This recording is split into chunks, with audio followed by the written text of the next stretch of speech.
ಸದ್ಬೋಧ ಚಂದ್ರಿಕೆಯ ನುಡಿಗಳು ಗದಗಿನ ಶ್ರೀ ಸದ್ಗುರು ಶಿವಾನಂದ ಸ್ವಾಮಿಗಳವರು ಶಾಸ್ತ್ರ ಹೇಳುವಾಗ ಬರೆದಿಟ್ಟುಕೊಂಡವರು.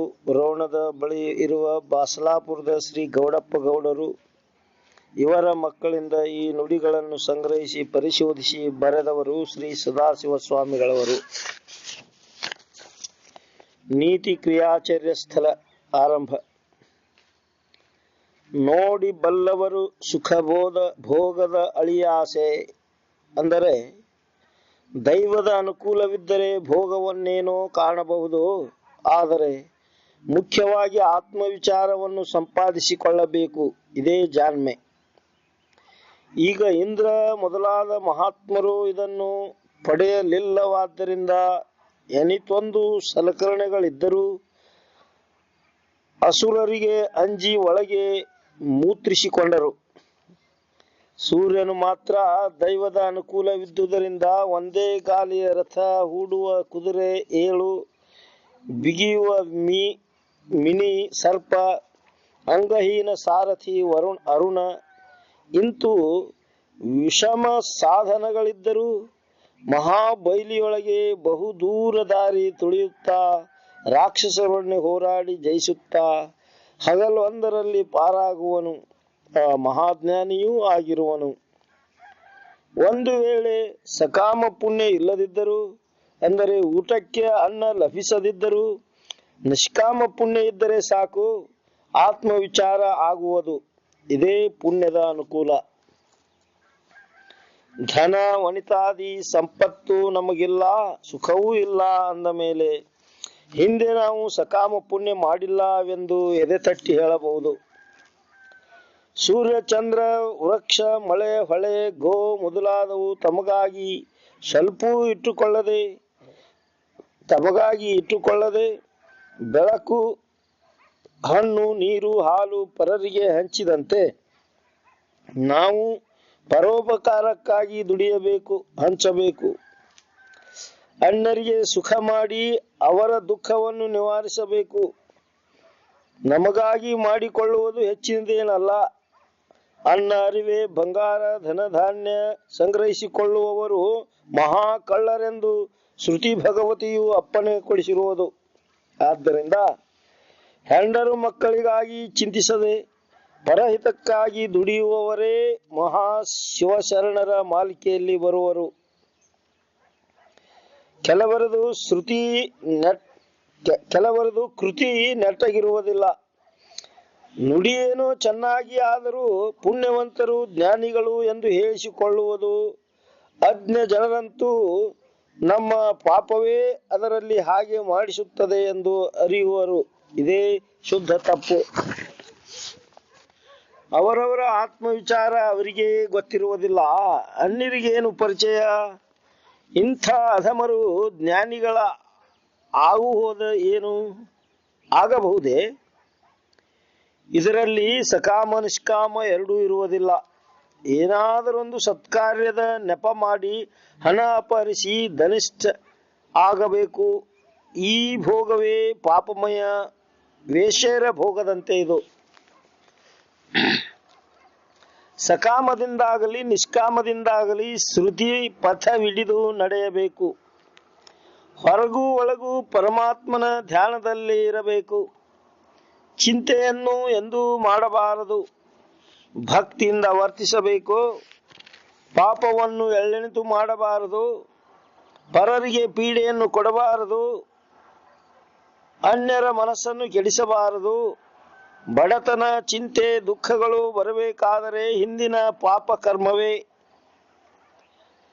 ಇದನ್ನು ತಿಳಿದು ಬಲ್ಲವರನ್ನು ಕೇಳಿ ಪುಣ್ಯ ಮಾಡುತ್ತಾ ನಡೆದರೆ ಮುಂದಿನ ಜನ್ಮಕ್ಕಾದರೂ ನಾನಾ ಸಂಪತ್ತು ದೊರೆತು ನಿಜ ಮೋಕ್ಷ ಕೈ ಸೇರಬಹುದು. ಮತ್ತು ಸಾಧು ಸತ್ಪುರುಷರ ಸೇವೆ, ಜಪತಪ, ಶ್ರವಣಾದಿ ಮಾಡಿದಲ್ಲಿಯೂ ಇದೇ ಆತ್ಮವಿಚಾರ ಹುಟ್ಟುವುದು. ಈಗ ರೋಗಾದಿಗಳು ಬರಬೇಕೆಂದು ಯಾರೂ ಇಚ್ಛಿಸರು.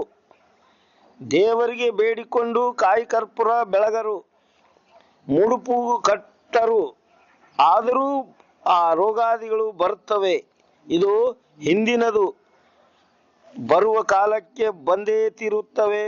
ಜೀವನು ಬರುವ ಕಾಲಕ್ಕೆ ಕರ್ಮದ ಬುತ್ತಿಯನ್ನು ಕಟ್ಟಿಕೊಂಡೇ ಬಂದಿರುವನು. ಇದನ್ನು ಅನುಭವಿಸುವುದೇ ಈಗ ಏನು ಸದ್ಯ ಕರ್ಮ ಮಾಡುತ್ತೇವೆ, ಇದು ಮುಂದಿನ ಜನ್ಮದ ಬುತ್ತಿಯು. ಅವಸರ ಮಾಡಿ ಅಡಿಗೆ ಮಾಡಿಕೊಳ್ಳಬಾರದು. ನಿಧಾನವಿದ್ದು ಸಾಮಾನುಗಳನ್ನು ಸರಿಯಾಗಿ ಕುದಿಸಿದರೆ ಸರಿಯಾಗಿ ರುಚಿ ಹುಟ್ಟುವುದು. ಇಲ್ಲವಾದರೆ ಹಸಿ ಬಿಸಿ ತಿಂದು ಹೊಟ್ಟೆ ಕೆಡಿಸಿಕೊಳ್ಳಬೇಕಾದೀತು. ಹಿಂದೆ ನಳ, ಹರಿಶ್ಚಂದ್ರ, ಪಾಂಡವರು ಏನು ಮಾಡಿದರು? ಸೀರಿ ಸೆಳೆಯುವಾಗ ಸುಮ್ಮನೆ ಕೂತಿದ್ದರು. ಆದ್ದರಿಂದ ಕರ್ಮವನ್ನು ಉಣ್ಣುವುದೇ ನಾವು ಮಾಡುತ್ತೇವೆ ಎಂಬುದು ಸುಳ್ಳು. ಅದು ಕರ್ಮವಿದ್ದಂತೆ ಆಗಿಯೇ ಆಗುತ್ತದೆ. ತಪ್ಪಿಸುವರಾರು? ಇದರಂತೆ ತನುಧರ್ಮಗಳು ತೋರಿ ಅಡಗುತ್ತವೆ ಎಂದು ಸುಮ್ಮನಿರಬೇಕು. ಇದು ತಪ್ಪಿ ಮನಸ್ಸಿಗೆ ಹಚ್ಚಿಕೊಂಡು ತಿದ್ದಲಿಕ್ಕೆ ಹೋಗಕೂಡದು. ಅಡವಿಯಲ್ಲಿ ಹುಲಿ ಬೆನ್ನಟ್ಟಿದಾಗ, ಹಡಗವು ಸಮುದ್ರದಲ್ಲಿ ಮುಳುಗುವಾಗ, ವೈರಿಗಳು ಏರಿ ಮೈಮೇಲೆ ಬರುವಾಗ ಪುಣ್ಯವಿದ್ದರೆ ರಕ್ಷಣೆ ಆಗೇ ಆಗುತ್ತದೆ ಎಂದು ತಿಳಿದು ಭೋಗವಿದ್ದರೂ ತ್ಯಜಿಸಿ ನಿರಾಶೆಯುತನಾಗಿ ಶುದ್ಧ ಹೃದಯವಿಟ್ಟುಕೊಂಡು ನಡೆದಲ್ಲಿ ಈ ಭವದಿಂದ ಪಾರಾಗುವನು. ಇದುವೇ ಪರಮ ಸೌಭಾಗ್ಯ. ಆತ್ಮವಿಚಾರ, ದೈವಾನುಕೂಲ.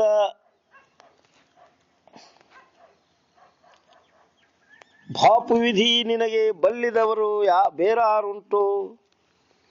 ಅಂದರೆ ಎಲೆ ಹುಚ್ಚು ವಿಧಿಯೇ, ನಿನಗಿಂತ ಹೆಚ್ಚಿನವರು ಎಲ್ಲಿಯೂ ಇಲ್ಲ.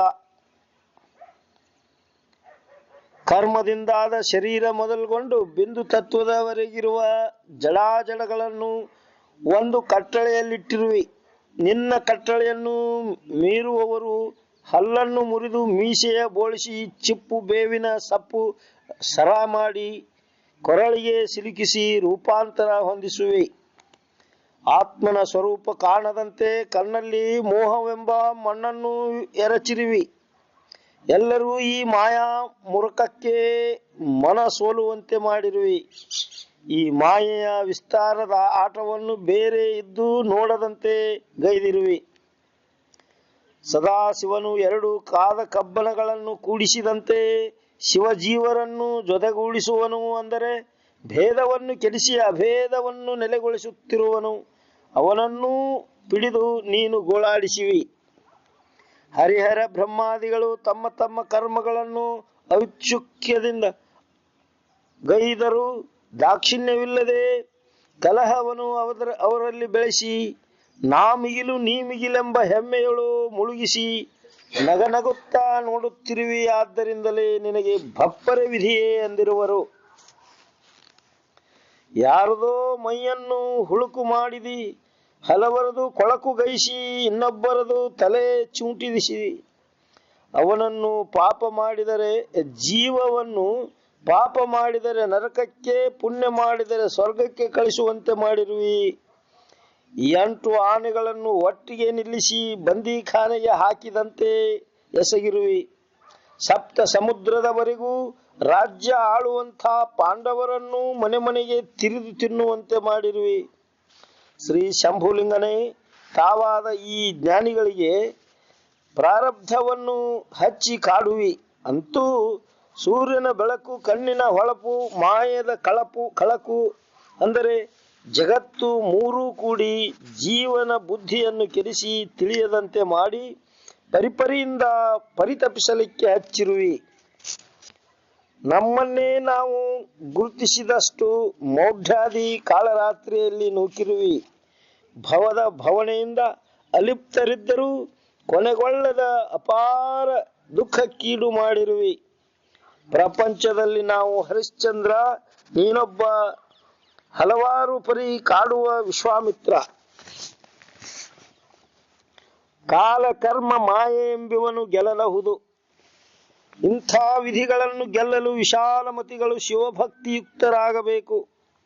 ವಿಶಾಲಮತಿಗಳೆಂದರೆ ಇಡೀ ಬ್ರಹ್ಮಾಂಡವನ್ನೇ ನನ್ನಂತೆ ಎಂದು ತಿಳಿದವರು ಮತ್ತು ಸುಖ ಯಾವುದು ದುಃಖ ಯಾವುದು ಇವೆರಡನ್ನು ವಿಚಾರಿಸಿದವರು. ಇಂಥ ಜ್ಞಾನವನ್ನು ಸದ್ಗುರು ತಂದುಕೊಡುತ್ತಾನೆ. ರಾಡಿ ನೀರಿನಲ್ಲಿ ಉಪ್ಪನ್ನು ಹಾಕಿದರೆ ಹೇಗೆ ತಿಳಿಯಾಗುತ್ತದೋ ಹಾಗೆ ನಮ್ಮ ಅಜ್ಞಾನವನ್ನು ಹೋಗಲಾಡಿಸಿ ಮುಕ್ತಿ ಹೊಂದಿಸುತ್ತಾನೆ. ಇವನೇ ದೇವರು ಎಂದು ನಂಬಬೇಕು. ಏಕೆಂದರೆ ಇವನಲ್ಲಿರುವ ಜ್ಞಾನ ಶಕ್ತಿಯೇ ಆ ಪಾರ್ವತಿಯು. ಇರಲಿ, ಈಗ ಪಾಪ ಮಾಡುವಾಗ ನಮಗೆ ಬುದ್ಧಿ ಇರುವುದಿಲ್ಲ. ದೊಡ್ಡವರೇನು ಇರುತ್ತೇವೆ, ಆದರೂ ಬುದ್ಧಿ ಹೋಗುವುದು. ಈಗ ಮಹಾ ದುಃಖವನ್ನು ಸೆರಗಿನಲ್ಲಿ ಕಟ್ಟಿಕೊಂಡು ಕೂಡಿರಬೇಕಾಗುವುದು. ಇದುವೇ ಗುರು ಹಿರಿಯರ ನುಡಿ. ನಂಬದೆ ಧಿಕ್ಕರಿಸಿದ್ದರ ಫಲ. 16 ವರ್ಷದ ಮಾರ್ಕಂಡೇಶ್ವರ ಚಿಕ್ಕವ ತಾಯಿ ತಂದೆಗಳ ಉಪದೇಶ ನಂಬಿದ. ಶಿವನನ್ನು ಮೊರೆ ಹೊಕ್ಕ. ಅಂತಕನ ಉಗ್ರ ಕದನವನ್ನು ಗೆದ್ದು ಮುಕ್ತನಾದ. ಚಿರಂಜೀವಿಯೂ ಎನಿಸಿದ. ಈಗ ಹುಟ್ಟಿದವರಿಗೆ ಮೃತ್ಯುವಿನ ಭಯ, ಹುಟ್ಟದೇ ಇದ್ದವರಿಗೆ ಅಥವಾ ಹುಟ್ಟದೇ ಇರುವಂಥ ಪ್ರಯತ್ನ ಮಾಡುವವರಿಗೆ ಎಲ್ಲಿದೆ ಭಯ? ಮನಸ್ಸಿನಲ್ಲಿರುವುದು ಒಂದು, ದುಡಿಯುವುದು ಒಂದು. ಹೀಗಾಗಬಾರದು. ಪರಮಾತ್ಮನಿಗಾಗಿಯೇ ದುಡಿಯಬೇಕು. ಅಂದರೇನೆ ಆತ್ಮವಿಚಾರ ಹುಟ್ಟುವುದು. ಈ ದಾರಿಯನ್ನು ಗುರುವೇ ತೋರುವನು. ಇವನು ಶ್ರುತಿಗಿಂತಲೂ ಶಿವನಿಗಿಂತಲೂ ದೊಡ್ಡವ. ನಮ್ಮನ್ನು ದೇವರನ್ನಾಗಿ ಮಾಡಬಲ್ಲ ಇವನ ಭಕ್ತಿ ಶಿವನ ಭಕ್ತಿಗಳಿಂದ ಪ್ರಭಾವಯುತರಾಗಿ ಕಾಲಕರ್ಮ ಮಾಯೆಗಳನ್ನು ಗೆಲ್ಲಬಹುದು. ಮತ್ತು ಪಾಪ ಕರ್ಮಗಳನ್ನು ಮಾಡಿ ಇದರಿಂದ ಅನೇಕ ಹೀನ ಜನ್ಮ ಎತ್ತುವುದು ನಡೆದಿದೆ. ಅಂತೆಯೇ ತನ್ನ ಶರೀರ ನಂಬಿ ಮಾಡಿದ ಕರ್ಮವೆಲ್ಲ ಪಾಪ. ಇಂಥ ಪಾಪ ಮಾಡಿದವರಲ್ಲಿ ವಿದುಳನೆಂಬ ಪುರುಷನೊಬ್ಬ ಈತನಿಗೆ ಸಾಯುವಾಗ ಹಸಿವೆಯಾಗಿ ದೇವರ ನೆನೆಸದೆ ಆಹಾರವೆಂದು ಪ್ರಾಣ ಬಿಟ್ಟ. ಆ ಹರನೆಂದು ಅಂತ್ಯಕಾಲದಲ್ಲಿ ನನ್ನನ್ನು ನೆನೆದನು ಎಂದು ಮರುಳ ಶಂಕರ, ಅಂದರೆ ಎಲ್ಲರನ್ನು ತನ್ನ ಸಮಾನ ತಿಳಿದವನು. ಇವನಿಗೆ ಕೈಲಾಸವಿತ್ತ. ಜಪತಪ ಯೋಗ ಯಜ್ಞ ಮಾಡಿದರೂ ದುರ್ಲಭವೆನಿಸಿದ ಪದವಿಯಲ್ಲಿ ನೆಲೆಗೊಳಿಸಿದ. ಇಲ್ಲಿ ಮಹಾಪಾಪಿ ಎನಿಸಿದರೂ ವಿಜಯಿಯಾದ. ನೀವು ಈಗ ಮೇಲಿನ ಬಾವಿಯನ್ನು ಇನ್ನಷ್ಟು ಆಳವಾಗಿ ಕಡಿಯುತ್ತೀರಿ. ಸತ್ಕಾರ ನಡೆಸಿದ್ದೀರಿ. ಸಾಯುವಾಗ ದೇವರನ್ನು ನೆನೆಯದೆ ಗುದ್ಲಿ, ಸಲ್ಕಿ, ಬುಟ್ಟಿ, ಮಣ್ಣು, ಕಲ್ಲು ಅಂತ ಅಂದು ಸತ್ತರೂ ನನ್ನವರಾದ ನಿಮಗೆ ನಿಜಮೋಕ್ಷ ಇಯುವೆ. ಯಮನು ನಿಮ್ಮನ್ನು ಮುಟ್ಟ ಬಂದಲ್ಲಿ ಎದೆ ಮುಟ್ಟಿ ಸೀಳಿ ಹಾಕುವೆ. ನನ್ನನ್ನು ಕೇಳುವರಾರು? ನನಗೆ ಎದುರಾಗಿ ನಿಲ್ಲುವರಾರು? 3 ಕಣ್ಣು ಹಚ್ಚಿಕೊಂಡು ಬಂದವನನ್ನು ಓಡಿಸಲು ಸಿದ್ಧನಿರುವೆ. ನಿಮ್ಮೆಲ್ಲರನ್ನು ಸದ್ಯೋನ್ಮುಕ್ತರನ್ನಾಗಿ ಮಾಡಿ ಸಂಸ್ಕೃತಿಯಿಂದ ಹೊರ ನೂಕುವೆ. ಪಾಪ ಕರ್ಮವನ್ನು ಗೆಲ್ಲಿಸುವೆ. ಇದು ವಿದುಳನ ಪ್ರಕರಣಕ್ಕಿಂತಲೂ ಅಧಿಕವಲ್ಲವೇ? ಇನ್ನು ಒಂದು ಹನಿ ಬಿಂದು ಶರೀರವಾಯಿತು. ಇದರಿಂದ ಜಗತ್ತಾಯಿತು. ಇದೇ ಇಂದ್ರಜಾಲ ಅಥವಾ ಮಾಯೆ. ನಮ್ಮ ಅಜ್ಞಾನ ಹೋಗುವವರಿಗೆ ಈ ಮಾಯೆ ಹೋಗುವುದಿಲ್ಲ. ಗುರು ಕೃಪೆ ಆದರೆ ಮಾತ್ರ ಹೋಗುವುದು. ಇಂಥ ಕೃಪೆ ಪಡೆದವರಲ್ಲಿ ಭೃಂಗಿ ಓರ್ವ. ಈತ ಒಬ್ಬ ಪರಮಾತ್ಮನ ಹೊರತು ಇನ್ನೊಂದು ನಾನು ಕಂಡಿಲ್ಲ, ಯಾರಿಗೂ ನಮಿಸೆ ಎಂದ. ಬದಿಯಲ್ಲಿದ್ದ ಪಾರ್ವತಿಗೆ ಈ ವಾಕ್ ಬರಿಸಿಡಿಯಲಾಯಿತು. ಕೋಪಿಷ್ಟಳಾಗಿ ನನ್ನ ಅಂಶವನ್ನೆಲ್ಲ ಕೊಟ್ಟು ಬಿಡು ಎಂದಾಕ್ಷಣ ಎಸೆದೇ ಬಿಟ್ಟ. ಆಗ ನೆಲಕ್ಕೆ ಬೀಳುವಾಗ ಶಿವನು ಒಂದು ಕಾಲ ಕೊಟ್ಟು ಮುಕ್ಕಾಲ ಭೃಂಗಿ ಎಂದು ಪ್ರಸಿದ್ಧಿಸಿದ.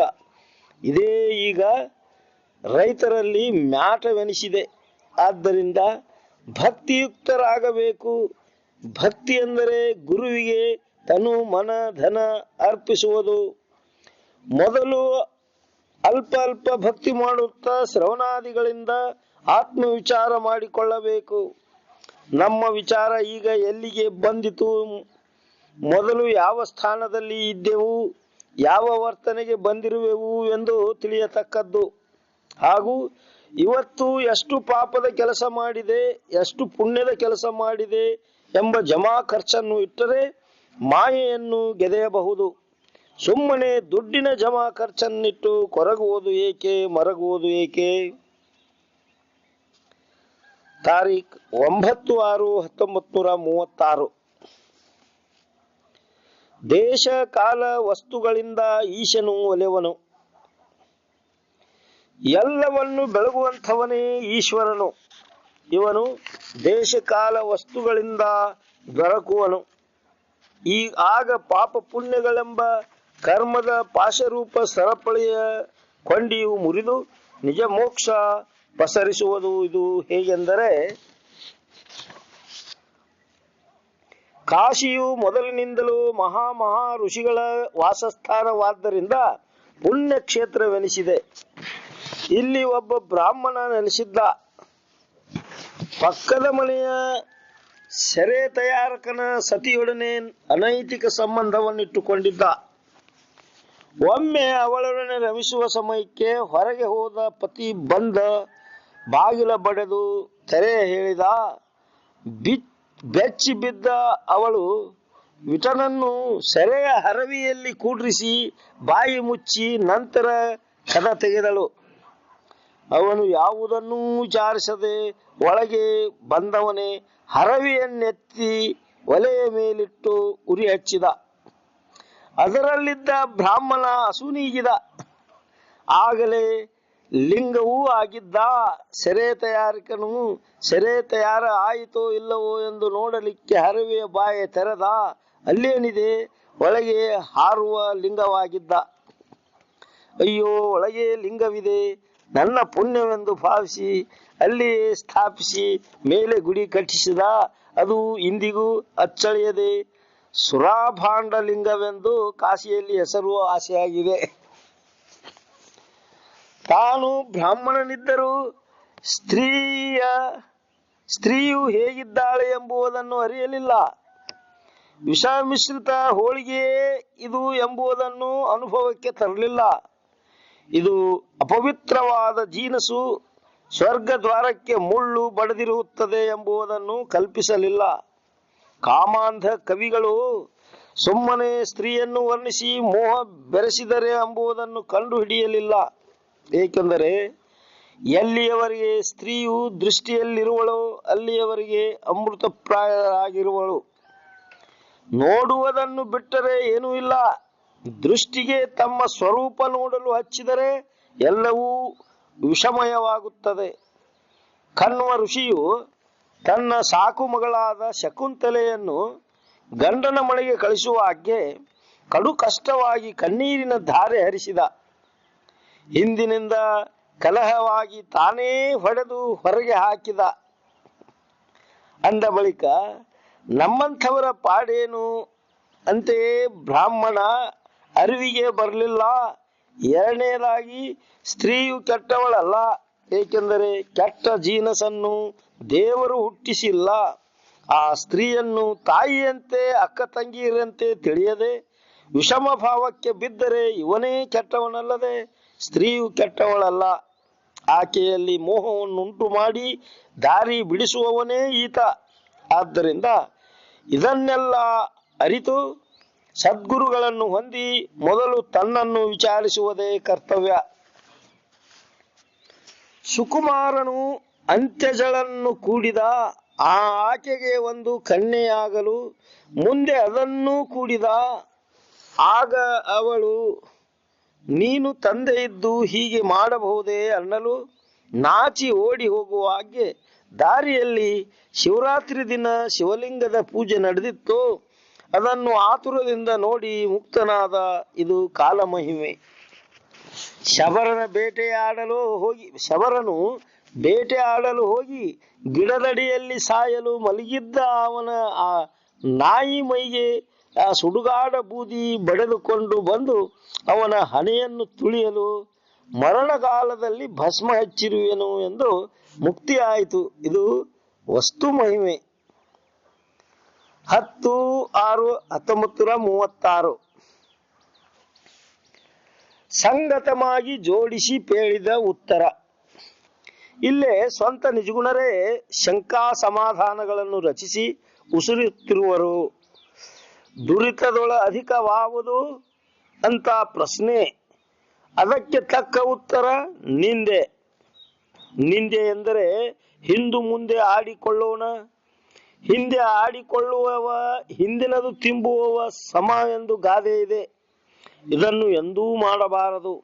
ಇದು ಬಹುಪಾಪದ ಬೀಜ. ಪಾಪಿಷ್ಠರಿಗೆ ಶಕ್ಯವಿದ್ದಷ್ಟು ಬುದ್ಧಿ ಹೇಳಬೇಕು, ಪುಣ್ಯಾತ್ಮರನ್ನು ಮತ್ತಷ್ಟು ಹೊಗಳಬೇಕು, ಅವರನ್ನು ಪ್ರಭುತ್ವದ ಮಟ್ಟಕ್ಕೆ ಏರಿಸಬೇಕು. ನಿಂದಿಸಿದರೆ ಲಾಭವೇನು? ತಾಯಿಯು ತನ್ನ ಮಕ್ಕಳ ಮಲವನ್ನು ತೆಗೆಯಬೇಕಾದರೆ ಕರಗಳಿಗೆ ತಾಗದಂತೆ ಸೆಗಣಿಯನ್ನು ಹಚ್ಚಿ ಸೆರಗಿನಿಂದ ಮೂಗು ಮುಚ್ಚಿ ತೆಗೆದು ತಿಪ್ಪೆಗೆ ಎಸೆಯುತ್ತಾಳೆ. ಪುನಃ ಮಣ್ಣನ್ನು ಹಚ್ಚಿ ಕೈ ತೊಳೆದುಕೊಳ್ಳುವಳು. ಈ ನಿಂದಕನು ಪರರ ಮಲವನ್ನು ನಾಲಿಗೆಯಿಂದಲೇ ತೆಗೆದು ಬಿಡುತ್ತಾನೆ. ಇದು ಬಲು ಹೇಯ. ಒಬ್ಬರನ್ನು ನಿಂದಿಸಿದರೆ ಪರಮಾತ್ಮನನ್ನು ನಿಂದಿಸಿದಂತೆಯೇ. ಇದು ತಿಳಿಯಲೊಲ್ಲದು. ನಿಂದಕನು ಸುಡುಗಾಡದಲ್ಲಿಯ ಪತ್ರಿಯ ಗಿಡ. ಏಕೆಂದರೆ ಮೇಲೆ ಕುಳಿತು ಹದ್ದು ಮಾಂಸ ತಿನ್ನುತ್ತಿರುತ್ತದೆ, ದಿನಾಲು ಹೆಣ ಸುಟ್ಟ ಹೊಗೆ ಬಡಿಯುತ್ತಿರುತ್ತದೆ. ಅಶುಚಿ ಸ್ಥಳದಲ್ಲಿ ಇರುವುದರಿಂದ ಅದರ ದಳಗಳು ಅಪೂಜನೀಯ. ಹೀಗೆಯೇ ಈತ. ಇನ್ನು ಚಿಂತೆ ಎಂಬುದು ಹಿಂಸಾ, ಅಂದರೆ ಮರಣ ಎಂದು ಅರಿಯಬೇಕು. ಮರಣಗಾಲಕ್ಕೂ ಇದು ಬಿಡುವುದಿಲ್ಲ, ಉರಿಯುತ್ತಿರುತ್ತದೆ. ವಿಚಾರದ ಚಿಂತೆ ಇರಬಹುದು, ವಿಷಯದ ಚಿಂತೆ ಏಕೆ? ಚಿಂತೆ ಇದ್ದವರು ಸತ್ತಂತೆ. ಚಿಂತೆ ಇಲ್ಲದಿರುವಿಕೆಯೇ ಮುಕ್ತಿಯು. ಚಿಂತೆಯೇ ಮುಪ್ಪು, ಸಂತೋಷವೇ ಯೌವನ ಅಂದಿಲ್ಲವೇ? ಅಗ್ನಿಯು ಕಾಷ್ಟಗಳನ್ನು ದಹಿಸಿದಂತೆ ಇದು ಅಸ್ಥಿ ಮಜ್ಜ ಮಾಂಸಗಳನ್ನು ದಹಿಸಿ ಸೊರಗಿಸಿ ಕ್ಷಯಕ್ಕೆ ಗುರಿ ಮಾಡಿ ಯೌವನಸ್ಥರನ್ನು ಜರಠರನ್ನಾಗಿಸುತ್ತದೆ. ಚಿಂತೆಯನ್ನು ಹಚ್ಚುವವರಿಲ್ಲ. ಜ್ಞಾನಿ ಓರ್ವನೇ ಹಾಗೆ ಮಾಡುವವನು. ಜೀವನಿಗೆ ಇದು ಹೇಗೆ ಸಾಧ್ಯ? ಕೊನೆಗೆ ಇವನ ಅಂತ್ಯ ಚಿಂತೆಯಲ್ಲಿಯೇ. ಮತ್ತು ಪರಹಿತ ಮಾಡು, ನಿನ್ನ ಹಿತ ನೋಡಬೇಡ, ನಾನು ನನ್ನನ್ನು ಎಂಬ ಈ ಭಾವ ಇಟ್ಟುಕೊಂಡು ಕೋಟಿ ಜಪವೆಸಗಿದರೂ ಫಲ ಇಲ್ಲ. ಈ ಭಾವ ಪಿಡಿಯದೆ ದ್ರೌಪದಿಯು ಶ್ರೀಕೃಷ್ಣನನ್ನು ಕರೆದಳು, ಅಕ್ಷಯ ವಸ್ತುಗಳನ್ನು ಪಡೆದಳು. ನಿನ್ನ ಶರೀರಕ್ಕೆ ಹೇಗೆ ಉಪಚರಿಸುತ್ತೀಯೋ ಹಾಗೆ ಪರರನ್ನು ಉಪಚರಿಸು. ಕೆಡುವ ಶರೀರಕ್ಕೆ ಇದೇ ಮುಖ್ಯ ಫಲ. ಈಗ ಸಾಹುಕಾರನಲ್ಲಿ ಸಾಲ ತರಬೇಕಾದರೆ ಎಷ್ಟು ಎಡ್ತಾಕಬೇಕು, ಎಷ್ಟು ವಂದಿಸಬೇಕು, ಎಷ್ಟು ಅಂದದ್ದು ಅನಿಸಿಕೊಳ್ಳಬೇಕು. ಬೈದರೂ ಅಭಿಮಾನ ಹಿಡಿಯುವುದಿಲ್ಲವಲ್ಲ. ಹಾಗೆಯೇ ಅಭಿಮಾನ ಪಿಡಿಯದೆ ಇವು ಪರಮಾತ್ಮನ ಒಡವೆಗಳು, ಇವುಗಳಲ್ಲಿ ಎಲ್ಲರದು ಹಿಸ್ಸೆ ಇದ್ದುದೇ ಎಂದು ಭಾವಿಸು, ಪರರಿಗೆ ಹಿತ ತೋರಿಸು. ಇನ್ನು ಅಭಿಮಾನವೆಂದರೆ ಮರ್ಯಾದೆ. ಪ್ರತಿಯೊಂದರಲ್ಲಿಯೂ ಇದು ಬೇಕು. ಇದು ಜೀವ ಹೋಗುವವರೆಗೂ ಏಕಪತ್ನಿ ವ್ರತಸ್ಥನಾಗುವೆನು ಎಂಬ ಸದಭಿಮಾನ ಮತ್ತು ಆತ್ಮವಿಚಾರ ಮಾಡಿಕೊಂಡೇ ತೀರುವೆನು ಎಂಬ ಅಭಿಮಾನ. ಹೀಗೆ ಇವೆರಡೂ ಬೇಕೇ ಬೇಕು. ಹೆಂಡರು ಮಕ್ಕಳನ್ನು ಅಭಿಮಾನಿಸಿಕೊಂಡು ದುಷ್ಟ ಕೆಲಸಕ್ಕೆ ಕೈ ಹಾಕಬಾರದು. ಪ್ರಾಣಕ್ಕಿಂತಲೂ ಇದು ದೊಡ್ಡದು. ಮಾನ ಹೋದ ಮೇಲೆ ಆನೆ ಕೊಟ್ಟರೂ ಬಾರದು ಎಂಬ ಗಾದೆ ಇದೆ. ಅಂಥ ಅಭಿಮಾನದಿಂದ ನಡೆದರೆ ಸದ್ಗತಿ. ಜಾಗ್ರ ಸ್ವಪ್ನ ಸುಪ್ತಿಗಳಲ್ಲಿ ಬರುವ ಈ ಜಾಗ್ರವು ಜಾಗ್ರವಲ್ಲ. ಇದರಿಂದ ಲಾಭವಿಲ್ಲ. ಆತ್ಮ ವಿಚಾರದಲ್ಲಿ ಇರುವುದೇ ಜಾಗ್ರವು. ಆತ್ಮವನ್ನು ತಿಳಿದುದೇ ನಿಜ ಜಾಗ್ರವು. ಮೃದು ವಚನವೆಂದರೆ ಈ ಮಾತಿನಲ್ಲಿ ಆತ್ಮವಿಚಾರವಿರಬೇಕು. ಇದೇ ಅಮೃತ, ಅಂದರೆ ಸುಧಾರಸ ಧಾರೆ.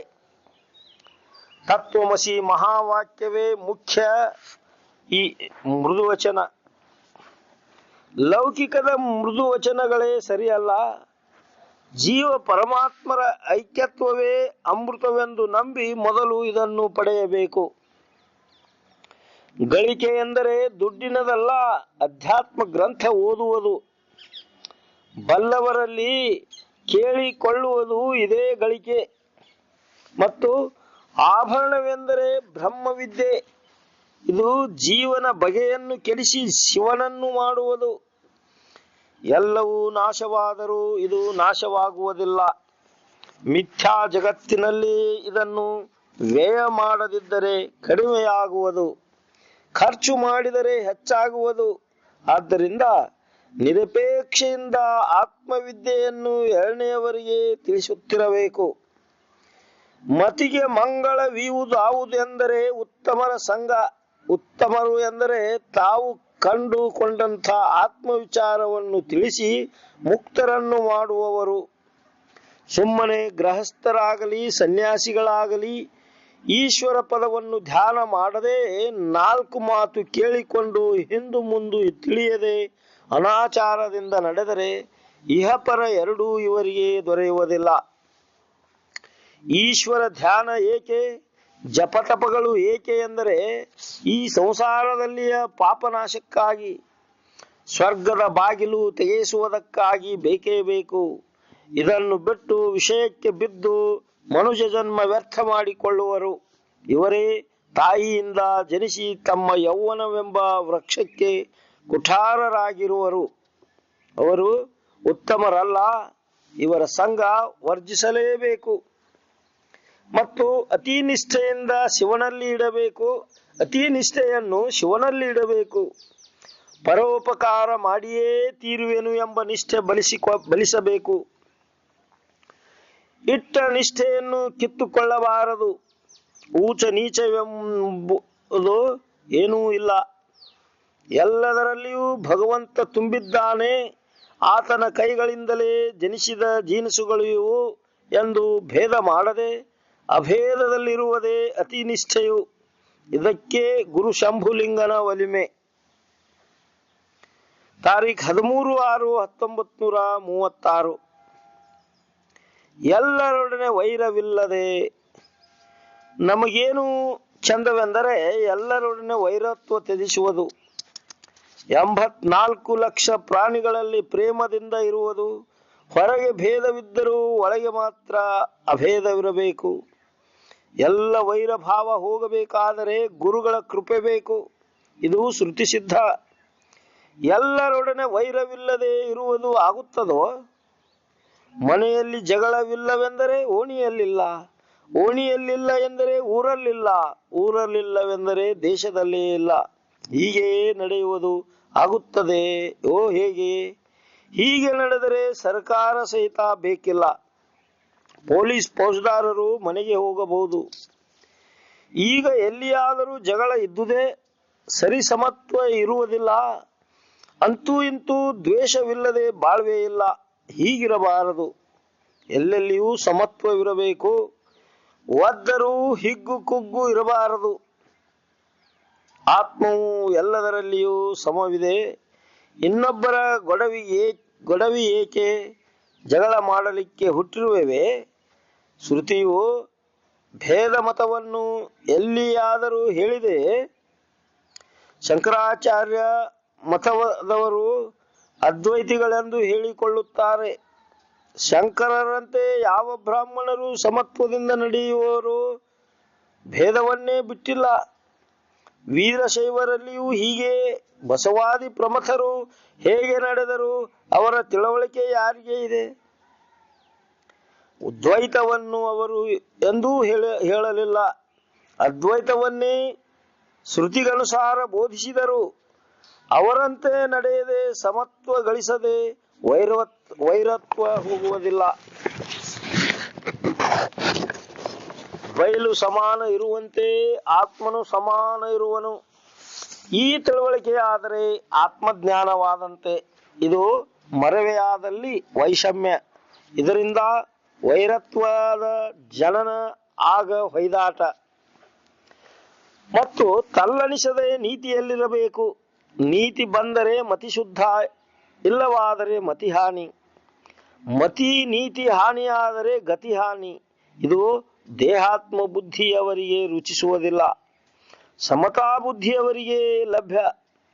ದೇಹಾತ್ಮ ಬುದ್ಧಿ ವಿಷಮ, ಇಲ್ಲಿ ಸಮತ್ವ ಇಲ್ಲ. ನೀತಿಗೆಟ್ಟರೆ ವಿಷಯದಲ್ಲಿ ಕೂಡಿದಂತಾಯಿತು. ನೀತಿ ಅಂದರೆ ಸಮತ್ವ. ಆತ್ಮನು ಎಲ್ಲರಲ್ಲಿ ಸಮಾನ ಇರುವನು ಎಂದು ತಿಳಿದುದೇ ಸರ್ವಾತ್ಮಕ ಬುದ್ಧಿ. ಇದುವೇ ನಿಜವಾದ ನೀತಿ. ಸಂಸಾರವನ್ನು ಸತ್ಯವೆಂದು ತಿಳಿದುದೇ ನೀತಿ. ಕೆಟ್ಟಂತೆ ಸಂಸಾರವನ್ನು ಸತ್ಯವೆಂದು ತಿಳಿದುದೇ ನೀತಿ ಕೆಟ್ಟಂತೆ. ಸಮಾನ ತಿಳಿದವನೇ ನೀತಿವಂತ. ಆತ್ಮಜ್ಞಾನವಿಲ್ಲದವನು ಎಂಥ ಪಂಡಿತನಿರುವನೆಂದರೂ ಅವನಲ್ಲಿ ಸಮತ್ವ ಇರುವುದಿಲ್ಲ. ಅವನು ಒಳ್ಳೆಯವನಲ್ಲ.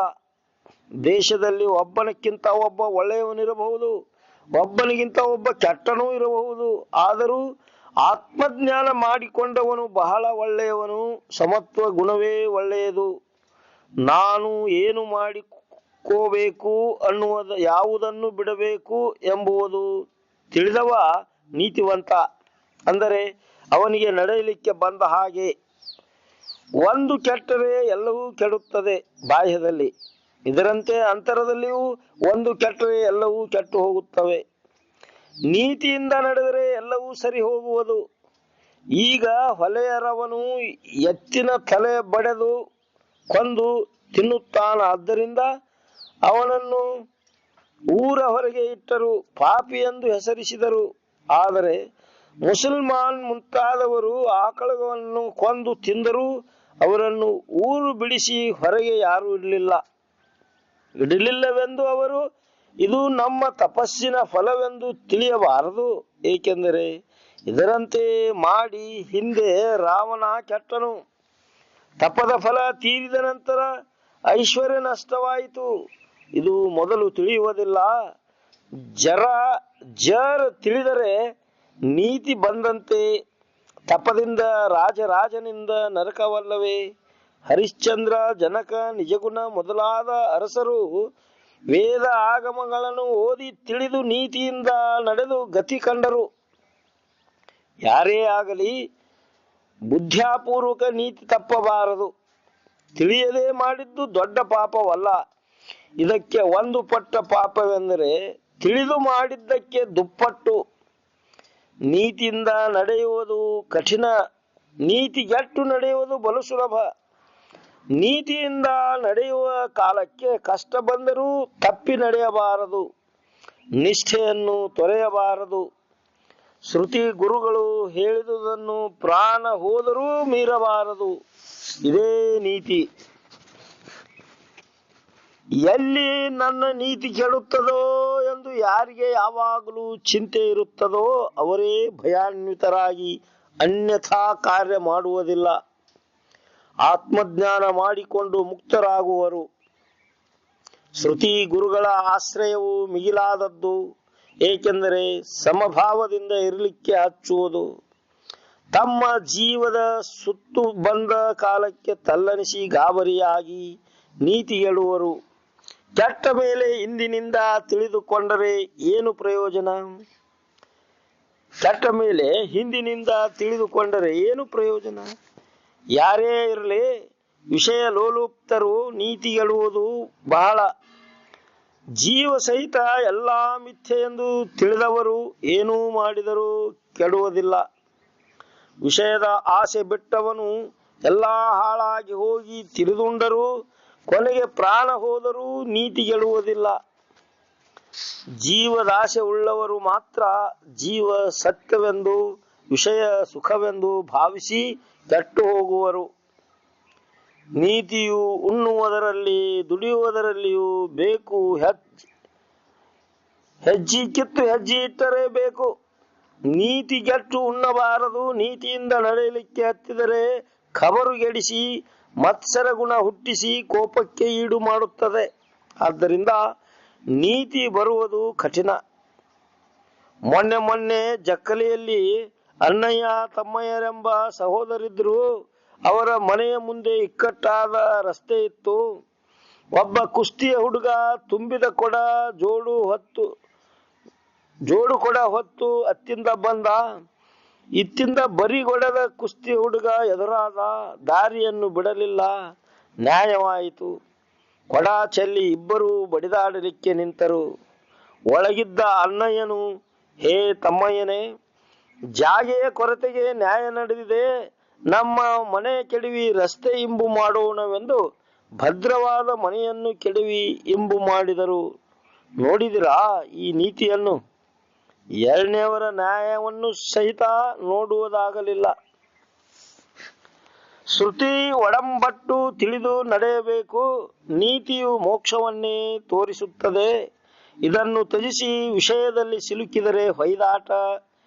ಯದ್ಯಪಿ ಇಲ್ಲೇ ನಡೆಯಬಹುದು, ಆದರೆ ಆತ್ಮವಿಚಾರದಲ್ಲಿ ಹೊಯ್ದಾಡಬಾರದು. ಏಕೆಂದರೆ ವೈರಾಗ್ಯವಿಲ್ಲದೆ ಜ್ಞಾನವಾಗುವುದಿಲ್ಲ. ನೀತಿ ಇಲ್ಲದೆ ಗುರುಪದ, ಭಕ್ತಿ ಇಲ್ಲದೆ ವೈರಾಗ್ಯ ಜನಿಸದು. ಅಂತೆಯೇ ಬ್ರಹ್ಮಜ್ಞಾನಕ್ಕೆ ಅಧಿಕಾರಿ ಸಿಗುವುದು ದುರ್ಲಭವೆಂಬುದು ಜನಿಸದು. ಅಂತೆಯೇ ಬ್ರಹ್ಮಜ್ಞಾನಕ್ಕೆ ಅಧಿಕಾರಿ ಸಿಗುವುದು ದುರ್ಲಭವೆಂಬುದು ಜ್ಞಾನಿಗಳೆಲ್ಲರ ಅಭಿಮತ. ಲೋಕರಂಜನೆಯಂತೆ ಇದು ಅಲ್ಲ. ಬರೇ 4 ಮಾತು ಕೇಳಿ ಶಾಸ್ತ್ರ ಹೇಳಿದರೆ ಅಲ್ಲ, ಬಲವಾದ ನೀತಿ ಇಲ್ಲದೆ ತಿಳಿಯುವುದೇ. ನಾನು ಹೇಗೆ ಇದ್ದೇನೆ ಎಂದು ತನ್ನನ್ನು ಮೊದಲು ತಾನೇ ವಿಚಾರ ಮಾಡಿಕೊಂಡು ಮುಂದಿನ ಕಾರ್ಯಕ್ಕೆ ಕೈ ಕೊಡಬೇಕು. ಸುಮ್ಮನೆ ಮಾತನಾಡಿದರೆ ಏನಾಗುವುದು? ಮಾತಿನ ಜ್ಞಾನ, ತೂತಿನ ಮಡಕೆ, ಪಾತಕರ ಸಂಘ ಇವು 3 ನಿರರ್ಥಕವೆಂದು ತಿಳಿಯಬೇಕು. ನುಡಿದಂತೆ ನಡೆ ಇರಬೇಕು. ಪೂರ್ವ ಸಾಧನ ಮರೆತು ಮುಂದಿನ ಬ್ರಹ್ಮಜ್ಞಾನದ ಮಾತು ಮಾತಾಡಬಾರದು. ಅಂದ ಬಳಿಕ ನೀತಿ ಇದ್ದರೆ ವಿರಕ್ತಿ, ಇದು ಇದ್ದರೆ ಜ್ಞಾನ. ಹೀಗಿದ್ದು ಒಂದೂ ನೀತಿಕರ ನಡತೆ ನಮ್ಮಲ್ಲಿಲ್ಲ. ವಿಷಯದ ಆಶಾ ಬಿಡುವುದೇ ಮುಖ್ಯ ನಡತೆ. ಇದರಿಂದಲೇ ಸದ್ಗತಿ. ಇಂಥ ನೀತಿಯೇ ಇಲ್ಲ. ತಾರೀಖು 14/6/1936. ಇನ್ನು ಹಿತಾಹಿತಗಳ ವಿಚಾರ ಇಂತಿವೆ. ಜೀವಭಾವ ಅಹಿತವದೇ. ಇದನ್ನು ನಿರಾಕರಿಸಿದರೆ ಹಿತ ಆತ್ಮಜ್ಞಾನ ಮಾಡಿಕೊಳ್ಳುವುದಕ್ಕಾಗಿ ಎಲ್ಲರೊಡನೆ ಹಿತವಿರಬೇಕು. ಇದೇ ಕಠಿಣ. ಆಚರಣೆಯಲ್ಲಿ ತರುವುದಕ್ಕೆ ಯಾರದು ಮನವಿಲ್ಲ. ಶ್ರುತಿ ವಿರಹಿತವಾದ ಮತ ಒಪ್ಪಿ ಭೇದಯುತರಾಗಿ ಎರಡನೆಯವರ ಪದಾರ್ಥದ ಮೇಲೆ ಆಶೆ ಮಾಡಿ ರಾಗದ್ವೇಷಗಳಿಂದ ಕುದಿಯುತ್ತಿರುತ್ತಾರೆ. ಹಿತದಿಂದ ಇರಲಿಕ್ಕೆ ಬರಲೊಲ್ಲದು. ಈ ಅಹಿತ ಜಗತ್ತು ಎಲ್ಲಿಂದ ಬಂದಿತು? ಎಷ್ಟು ದಿನ ಇಲ್ಲೇ ನೆಲೆಸುವುದು? ಇದು ಇದೆ ಅಂದರೆ ಇಲ್ಲ, ಇಲ್ಲವೆಂದರೆ ಇದೆ. ಇದನ್ನೇ ವಿಚಾರಿಸಿದರೆ ಹಿತ ಚಂದವಾಗಿರಬೇಕೆಂದರೆ ನಮ್ಮನ್ನು ನಾವು ತಿದ್ದಿಕೊಳ್ಳಬೇಕು. ಇದೇ ಹಿತವು. ಇದು ಆಗಲೊಲ್ಲದು. ಅರಿವಿಯಂಚಡಿ ಡಾಗಿನ ಧರಿಸಿ ತಿದ್ದಿಕೊಂಡು ಚಂದವಾಗಬೇಕೆನ್ನುತ್ತೇವೆ. ಇವೆಲ್ಲ ಚಂದಗೇಡಿ. ಎಷ್ಟು ತಿದ್ದಿದರೂ ಸರಿಯಾಗಿರುವುದಿಲ್ಲ. ಗುಣಗಳು ಸಹಿತ ಕೆಡುತ್ತವೆ. ಭೇದ ಭಾವವೆಲ್ಲವೂ ಚಂದಗೇಡಿಯೇ. ಹೇಗೆ ಗರ್ಭಗುಡಿ ಬಾಗಿಲು ತೆರೆದರೆ ದೇವರು ಕಾಣುತ್ತದೋ ಹಾಗೆ ಪೂರ್ವ ಸಾಧನಗಳಾದ ಹಿತಾದಿಗಳನ್ನು ಸರಿ ಮಾಡಿಕೊಂಡಿದ್ದರೆ ದೇವರು ಕಾಣುತ್ತದೆ. ಅಂದರೆ ಆತ್ಮಜ್ಞಾನವಾಗುತ್ತದೆ. ತಲ್ಲಣಗೊಳ್ಳುವುದು ಸರಿಯುತ್ತದೆ. ಅಹಿತ ಬಿಟ್ಟರೆ ಹಿತ ತಿಳಿಯುತ್ತದೆ. ಈ ಶರೀರ ಮೊದಲುಗೊಂಡು ಜೀವ ಸಹಿತ ಅಹಿತವು. ಆದ್ದರಿಂದ ಇಲ್ಲೇ ಎಳ್ಳಷ್ಟು ಸುಖವಿಲ್ಲ. ವಿಷಯ ಕೆಡುವ ಕಾಲಕ್ಕೆ ಸುಖದ ಗಂಟೆ ಹೋಗಿ ದುಃಖ ಹೆಚ್ಚುವುದು. ಮತ್ತು ಆತ್ಮವು ಪರಮ ಪ್ರೀತಿಯ ವಿಷಯವು. ಇದುವೇ ಹಿತ. ಇದುವೇ ಅದ್ವೈತ. ಇದನ್ನೇ ಹೇಳಬೇಕು. ದ್ವೈತವನ್ನು ಎಂಥ ಪಂಡಿತ ಹೇಳಿದರೂ ಅಹಿತ ಎಂದೇ ತಿಳಿಯಬೇಕು.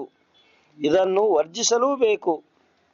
ಮತ್ತು ಬುದ್ಧಿಯಲ್ಲಿ ದುರ್ವಿಕೃತಿಯನ್ನು ಏಳಗೊಡಬಾರದು. ಅನ್ಯಥಾ ಜ್ಞಾನವಿದ್ದ ಬಳಿಕ ಎಂದೂ ಬಿಡುವುದಿಲ್ಲ, ಎದ್ದೇ ತೀರುವುದು. ಬಂಗಾರ ಗಟ್ಟಿ ಸಿಕ್ಕರೆ ತೆಗೆದುಕೊಳ್ಳದೆ ಬಿಡುವರೆ, ಆದರೆ ವಿಕಾರರಹಿತನು ತಕ್ಕೊಳ್ಳುವುದಿಲ್ಲ, ಅದರ ಮೇಲೆ ಮೋಹ ಮಾಡುವುದಿಲ್ಲ. ಜ್ಞಾನ ಆಗದ ಹೊರತು ಈ ದುರ್ವಿಕೃತಿಯನ್ನು ದೂರೀಕರಿಸಲು ಬರುವುದಿಲ್ಲ. ಇದನ್ನು ತೆಗೆಯದ ಹೊರತು ಜ್ಞಾನವಾಗುವುದೂ ಇಲ್ಲ. ಅಂದ ಬಳಿಕ ಪೂರ್ವ ಸಾಧನಗಳು ಚೆನ್ನಾಗಿ ಅಳವಡಲೇಬೇಕು. ದುಡಿಯುತ್ತಾ ಹೋದಲ್ಲಿ ಇಂದಿಲ್ಲ ನಾಳೆ ತಿಳಿದೇ ತಿಳಿಯುತ್ತದೆ. ವಿಷಯದಲ್ಲಿ ಪೂರ್ಣ ಪ್ರೀತಿ ಇಟ್ಟುಕೊಂಡು ಸುಖ ಪಡೆಯಬೇಕೆಂದರೆ ಎಂದೂ ಸಿಗುವುದಿಲ್ಲ. ಹೇಗೆ ಶರೀರದ ಮೇಲೆ ಪ್ರೀತಿಯೋ ಹಾಗೆ ಹೆಂಡರು ಮಕ್ಕಳ ಮೇಲೆ ಪ್ರೀತಿ ಇಟ್ಟು ಸುಖ ಬಯಸಿದರೆ ಸಾಧ್ಯವಿಲ್ಲ. ಹೊಲ ಮನೆ ಮರ್ಯಾದೆ ಚೆನ್ನಾಗಿರಬೇಕೆಂದೇ ಎಳಸಿದಲ್ಲಿಯೂ ಒಡವೆಗಳು ನಾಶವಾಗಿ ಜೀವನಿಗೆ ದುಃಖ ಕೊಡುವವು. ಆಗ ವಿಕಾರವಾಗದಿರುವುದೇ ನಿಜ ಕರ್ತವ್ಯ. ಇನ್ನು ಸತಿ ಸುತಾದಿಗಳು ಅನಿತ್ಯ ಮತ್ತು ತುಚ್ಛ, ಮೋಸ ಮಾಡಿ ನರಕಕ್ಕೆ ನೂಕುವಲ್ಲಿ ಮುಂದಾಳು. ಇದನ್ನು ಗಟ್ಟಿ ತಿಳಿಯಬೇಕು. ಅಂದರೆ ಸ್ವರೂಪ ಪ್ರಕಾಶವಾಗುವುದು. ಆಗ ಸರ್ವ ಪದಾರ್ಥ ಮಿಥ್ಯಾ ಎಂದು ಹೊಳೆಯುವುದು. ಹೆಂಡರು ಮಕ್ಕಳು ಚಿತ್ರದ ಗೊಂಬೆಗಳಂತೆ ಮಿಥ್ಯೆ ಇರುತ್ತಾರೆ ಎಂದು ತಿಳಿದರೆ ಎಲ್ಲವೂ ತುಚ್ಛವಾಗಿ ಉದಾಸೀನತೆ ಲಭಿಸುವುದು. ಚಿತ್ರ ಬರೆಯಲಿಕ್ಕೆ ಕಾಗದ ಅಥವಾ ಗೋಡೆ ಹೇಗೆ ಬೇಕೋ ಹಾಗೆ ಈ ಪ್ರಪಂಚ ರೂಪ ಗೊಂಬೆಗಳನ್ನು ಬರೆಯಲಿಕ್ಕೆ ತನ್ನ ಆಧಾರವಾದ ಆತ್ಮವೇ ಬೇಕು. ಇಂಥ ಆತ್ಮವೇ ನಾನು ಎಂದು ಯಾವನು ತಿಳಿಯುತ್ತಾನೆಯೋ ಅವನೇ ಈ ಸತಿಸುತಾದಿಗಳನ್ನು ಹಳಿಯುತ್ತಾನೆ. ಅನ್ಯರಿಗೆ ಧೈರ್ಯ ಬರುವುದಿಲ್ಲ. ಏಕೆಂದರೆ ಅವರ ಕಣ್ಣಿಗೆ ಜಗತ್ತು ಕಾಣುತ್ತದೆ, ಮನಸ್ಸಿನಲ್ಲಿ ಸತ್ಯವೆಂದು ಮೂಡಿರುತ್ತದೆ, ಸುಖಬುದ್ಧಿಯೂ ತುಂಬಿದೆ. ಮುಂದೆ ಕೆಟ್ಟು ನಾಶವಾದಕ್ಕೆ ಕಡು ದುಃಖವ ಈ ನಮ್ಮ ಶರೀರವೇ ಮೊದಲು ನಾಶವಾಗುವುದು. ಇದು ನಮ್ಮ ಮಾತನ್ನು ಕೇಳುವುದಿಲ್ಲ. ನೀರಿನ ಗುರುಳಿ, ಕಿಂಚಿತ್ತಾದರೂ ಇದು ತಿಳಿಯಲೊಲ್ಲದು. ತಿಳಿದರೂ ಸಹಿತ ಪಾಪವು ನಿಲ್ಲಗೊಡಲೊಲ್ಲದು. ಅಂತೂ ಈ ದೇಹ ಸತಿಸುತಾದಿಗಳು ಅನಿತ್ಯವೆಂದು ಭಾವಿಸಬೇಕು. ಮತ್ತು ನಮ್ಮ ಸ್ವರೂಪದಲ್ಲಿ ಏನೂ ಕೊರತೆ ಇಲ್ಲ. ಸ್ವರೂಪ ವಿಚಾರದ ಹೊರತು ಏನು ಮಾಡಿದರೂ ಅಜ್ಞಾನದ ವ್ಯವಹಾರವೆಂದು ತಿಳಿಯಬೇಕು. ಎಚ್ಚರ ಹೊಂದಿದ್ದು ಕೊರತೆ ಹೊಂದಬಾರದು. ಬ್ರಹ್ಮನು ಇನ್ನೊಂದು ಸೃಷ್ಟಿ ಮಾಡಿಟ್ಟರೂ ಕೊರತೆ ತಪ್ಪುವುದಿಲ್ಲ. ದೇಹದಲ್ಲಿ ಆಗಲಿ ಪರದಲ್ಲಿ ಆಗಲಿ ಜನ್ಮ ತಾಳಿದ್ದೇ ಕೊರತೆ. ರಾವಣನಿಗೆ 8 ಕೋಟಿ ಹೆಂಡರು ಆದರೂ ಹೆಂಡರ ಕೊರತೆಯಾಗಿ ಸೀತೆಗೆ ಹಂಬಲಿಸಿದ. ಭೂಮಿಗೆ ಕೊರತೆಗಾಗಿಯೇ ಪಾಂಡವರು ಬಡಿದಾಡಿದರು. ದುಡ್ಡಿನ ಕೊರತೆಯಿಂದ ಮೈಲಾರಲಿಂಗ ಅತ್ತ 7 ಕೋಟಿ ಹೋಯಿತು ಎಂದು ಬಾಯ್ಬಿಟ್ಟ. ಗಂಟು ಹಾಕಿದ ವೆಂಕಟೇಶ ಗೋವಿಂದ ಎಂದು ನಕ್ಕ. ಹೀಗೆ ಸಂಪತ್ತಿನ ಕೊರತೆಯಿಂದ ಎಲ್ಲರೂ ದುಃಖಿಸುವರು. ಏನಿದ್ದರೂ ಮನಸ್ಸಿಗೆ ಸಾಕಾಗುವುದೇ ಇಲ್ಲ. ಕೊರತೆಯೇ ಕೊರತೆ. ಇದನ್ನು ಪೂರೈಸಿ ಕೊಡುವರಾರು? ಮತ್ತು ಪರರ ದುರ್ಗುಣಗಳನ್ನು ಕಂಡರೂ ಮರೆತು ಅವರನ್ನು ಆದರಿಸಬೇಕು. ಇದು ದೊಡ್ಡ ಗುಣವು. ಇನ್ನೊಬ್ಬರು ಮಾಡಿದ್ದನ್ನು ನೆನಪಿನಲ್ಲಿ ಹಿಡಿಯಬಾರದು. ಮಂದಿಯನ್ನು ಆಡಿಕೊಳ್ಳಲಿಕ್ಕೆ ಅಥವಾ ನಿಂದಿಸಲಿಕ್ಕೆ ಜನಿಸಿಲ್ಲ. ಮಂದಿಗೆ ಏನಾದರೂ ನಿಂದೆ ಮಾಡಿದರೆ ನಾವು ಅದರಂತೆ ಆಗಿಯೇ ತೀರುವೆವು. ಇದು ನಿಶ್ಚಯ. ಕಂಡದ್ದು ನಾವೇ, ನೋಡಿದ್ದು ನಾವೇ. ಅನ್ಯರಾರಿರುವರು? ನಮ್ಮ ಎದುರಿಗೆ ನಮ್ಮನ್ನು ಬೈದರು, ಲುಕ್ಷಾನು ಮಾಡಿದರು, ಒದ್ದು ಮಾಲು ಅಪಹರಣ ಮಾಡಿಕೊಂಡು ಒಯ್ದರು. ಕಳ್ಳರು ಎಂದು ಅನ್ಯರಿಗೆ ಅನ್ನಬಾರದು, ನಾವೇ ಕಳ್ಳರೆನ್ನು ಅನ್ನಬೇಕು. ನಿಂದಿಸಿ ನುಡಿಯದಿರ ಆರನು ಅಂದಿಲ್ಲವೇ? ಇದಲ್ಲದೆ ಆತ್ಮಜ್ಞಾನಿಯೂ ನೀನೇ ಇದ್ದೀ, ಅನ್ಯ ತಿಳಿದದ್ದರಿಂದ ಅಜ್ಞಾನಿಯಾಗಿರುತ್ತಿ ಎಂಬುದನ್ನು ಅರಿಯಬೇಕು. ಬ್ರಹ್ಮಜ್ಞಾನವಾಗಬೇಕಾದರೆ ಜೀವಾತ್ಮನನ್ನು ತಕ್ಕೊಂಡೇ ತೀರುವುದು. ಅಂದರೆ ಹೊಲ ಮನೆ ಯಾವತ್ತು ಆಸ್ತಿ ಕೊಡುವುದಲ್ಲದೆ ಜೀವಾತ್ಮನನ್ನು ಅರ್ಪಿಸಿದಲ್ಲಿ ಅಜ್ಞತೆ ಕಳಚುವುದು. ಎಲ್ಲವನ್ನು ಹಾಳು ಮಾಡಿಕೊಳ್ಳಬೇಕೆಂದರ್ಥವಲ್ಲ, ನೀತಿ ಹುಡುಗದೆ ಕೊಡಬೇಕು. ಹೀಗಿದ್ದವನೇ ಜ್ಞಾನಿ. ಇವರಲ್ಲಿ ಯಾರಿದ್ದರೂ ಅವರ ಪಾಪಗಳೆಲ್ಲ ನಾಶವಾಗಿ ಹೋಗುವವು. ಇಂಥಲ್ಲಿಯೇ ಸರ್ಪ, ಮುಂಗಲಿ, ಹುಲಿ, ಆಕಳು ಕೂಡಿ ಆಡುತ್ತಿರುತ್ತವೆ. ಇದೆಲ್ಲ ಆ ಜ್ಞಾನಿಯ ತಪಪ್ರಭಾವ. ಇಂಥ ಬ್ರಹ್ಮಜ್ಞಾನ ಜೀವನಿಗೆ ದೊರೆಯಬೇಕಾದರೆ ಬಲವಾದ ನೀತಿ ಬೇಕು. ಪರರ ದುರ್ಗುಣ ಮರೆಯುವುದೇ ನೀತಿ. ಇದರಿಂದ ತನುಮನ ಶುದ್ಧವಾಗಿ ಸುಖ ಹೊಂದುವನು. ತಾರೀಖ್ 17/6/1936. ಬೇಕಾದಂಥ ಆಪತ್ತು ಬಂದರೂ ತನ್ನ ಸ್ವರೂಪದ ಸ್ಥಿತಿಯನ್ನು ಮರೆಯಬಾರದು. ಜ್ಞಾನಿಯು ಮಾತ್ರ ಉರುಳಾಡಿದರೂ ಹೊರಳಾಡಿದರೂ ಬೇಕಾದಷ್ಟು ಸಾವು ನೋವುಗಳಾದರೂ ಮರುಗುವುದಿಲ್ಲ. ಉತ್ಪತ್ತಿ ಮರಣಗಳ ಗುರ್ತು ಆತಗಿಲ್ಲ. ಇದೇ ಚಂದ. ಸ್ವರೂಪ ತಿಳಿಯದೆ ಈ ಗುಣ ಬರುವುದಿಲ್ಲ. ಸ್ವರೂಪ ತಿಳಿಯಲು ವಿರಕ್ತಿ ಬೇಕು. ಇದು ಸ್ತ್ರೀ ಮೊದಲುಗೊಂಡು ಸರ್ವದರಲ್ಲಿ ದೋಷ ದೃಷ್ಟಿ ಇದ್ದರೆ ದೊರೆಯುವುದು. ವಿರತಿಗೆ ವಿವೇಕವೇ ಬೀಜವು. ಇದರಿಂದ ವಿಷಯದಲ್ಲಿ ದೋಷ ದೃಷ್ಟಿ ಉದ್ಭವಿಸುವುದು. ಆಗ ವಿರಕ್ತಿ ಫಲಿಸುವುದು. ಯಾವನು ವಿಷಯದಲ್ಲಿ ದೋಷ ಕಾಣುವುದಿಲ್ಲವೋ ಅವನಿಗೆ ವಿರಕ್ತಿ ಎಂದೂ ಇರುವುದಿಲ್ಲ. ಇದು ನಿಶ್ಚಯ. ಇವು ದುಃಖ ರೂಪವೆಂದು ಅರಿತವನು ಪುನಃ ಆಶೆ ಮಾಡಬಾರದು. ಒಮ್ಮೆ ವಿಷಯಕ್ಕೆ ಹೇಸಿಕೊಂಡು ಮುಂದೆ ತಿಳಿದ ನಂತರವಾದರೂ ವಿಷಯ ಬಯಸಿದರೆ ನೆಟ್ಟಗಲ್ಲ. ಹಾಗೆ ಮಾಡಿದರೆ ಜ್ಞಾನ ಆಗಿಲ್ಲ ಎಂದೆನ್ನಬೇಕು. ಏಕೆಂದರೆ ಜ್ಞಾನವು ವಿರಕ್ತಿಗಿಂತಲೂ ಕೋಟಿ ಪಾಲು ಅಧಿಕ. ಜ್ಞಾನದ ವಿರಕ್ತಿಯು ವಿಷಯದ ಕಡೆಗೆ ತಿರುಗಿಗೊಡುವುದಿಲ್ಲ. ಜ್ಞಾನಿಗೆ ಇದು ಒಳ್ಳೆಯದು ಇದು ಕೆಟ್ಟದ್ದು ಎಂಬ ಭಾವ ಇರುವುದಿಲ್ಲ. ಹಣ್ಣು ಹೆಣ್ಣು ಮಣ್ಣು ಯಾವತ್ತು ಕಾಯ್ದುಕೊಂಡು ಕೂಡಿರುವವನು ಅವಿವೇಕಿಯು. ಜ್ಞಾನಿಯು ಇಂತಲ್ಲ ಇವನು ತಿಳಿದವನು. ವಿಷಯಗಳನ್ನು ಮೊದಲು ಸಂಪಾದನೆ ಮಾಡುವ ಕಾಲಕ್ಕೆ ಕಷ್ಟ. ಇಲ್ಲದಾಗ್ಯೂ ಕಷ್ಟ, ಇದ್ದಾಗ್ಯೂ ಕಷ್ಟ. ಯಾವುದು ಮಾಡಿದರೂ ಕಷ್ಟದ ಹೊರತು ಸುಖವಿಲ್ಲವೆಂಬುವನು. ಲಗ್ನವಾಗುವಾಗ್ಗೆ ದುಃಖ, ಲಗ್ನವಾದ ಮೇಲೆ ದುಃಖ. ರೂಪವತಿ ಹೆಂಡತಿ ಇದ್ದರಂತೂ ಬಹು ದುಃಖ. ಮಂದಿ ಎಲ್ಲಿ ಹಣಿಕೆ ಹಾಕುತ್ತಾರೋ ಎಂದು ಹಗಲಿರಳು ಕಾಯುವ ದುಃಖ. ಒಮ್ಮೆ ರಜಪೂತರಲ್ಲಿ ಸುಂದರವಾದ ಪದ್ಮಿನಿ ಜಾತಿ ಹೆಣ್ಣು ಹುಟ್ಟಿತ್ತು. ಅದರ ಲಗ್ನವೂ ಆಗಿತ್ತು. ಅದನ್ನು ಕಂಡು ಮುಸಲ್ಮಾನರು ಇದನ್ನು ಕೊಡುತ್ತೀಯೋ ಇಲ್ಲವೋ ಎಂದು ಗಂಡನನ್ನು ಕೇಳಿದರು. ಅವನು ಕೊಡಲಿಲ್ಲ. ಕೊನೆಗೆ ದೊಡ್ಡ ಲಡಾಯಿ ಮಾಡಿ ಅವನನ್ನು ಕೊಂದು ತಕ್ಕೊಂಡು ಹೋದರು. ಯಾರಾದರೂ ಸಜ್ಜನರು ಮನೆಗೆ ಬಂದರೆ ದೋಷಾರೋಪಣ.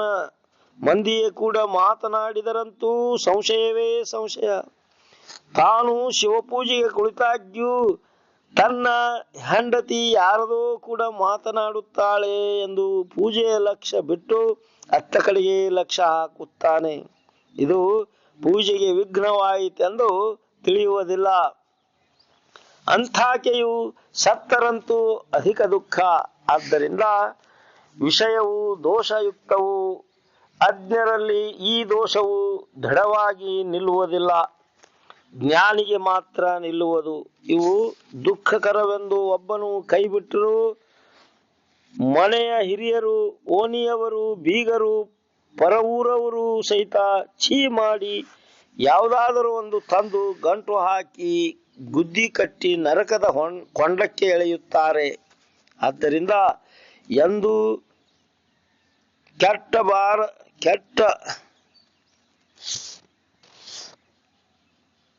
ಕೆಟ್ಟಿರಬಾರದು, ನಿತ್ಯ ಇರಬೇಕು.